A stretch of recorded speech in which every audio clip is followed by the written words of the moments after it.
चालेल आता. जय वीरू, मॉडर्न जय वीरू. मला फार भारी वाटलं की चला तुम्ही परत त्याच सेलिब्रिटी मोड मध्येच राहा. हे राजकीय आखाड्यात कुठे. चालेल, हरकत नाही. इतकं गोड बोलून आपल्याला कोणी माघारी पाठवलं नव्हतं. आपण काय बोलू पण शकत नाही आता. तरी मी याला सांगत होतो, पण हा माझं काय ऐकेल. चलो अभी धन्नो का गई. चलो धन्नो को ढूंढने जाते हैं है ना, हम सब मिलके धन्नो. तुम्ही ऐका ना, पण तुम्ही एवढं शोलेचं उदाहरण देताय प्रत्येक याच्यामध्ये. तुम्ही किती वेळा बघितलं शोले? हा, मी बराच वेळा बघते आणि मला हेमाजी म्हणजे माझी आणि मान्य हेमाजींची जेव्हा ओळख झाली पहिल्यांदा, आणि मी त्यांना बऱ्याच वेळा असं विचारत असते शूटिंग, त्यांचे अनुभव, तर त्यांना छान वाटतं त्या जुन्या आठवणी. आणि मग नंतर मग मी बघायला लागली की हां शोले.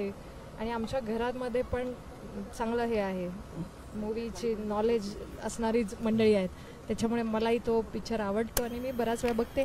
साधारण 3-4 वेळा बघितलं. अच्छा, मला तुमचा डायलॉग सांगा ना आवडला. तुम्ही तर मला एक पण डायलॉग नाही.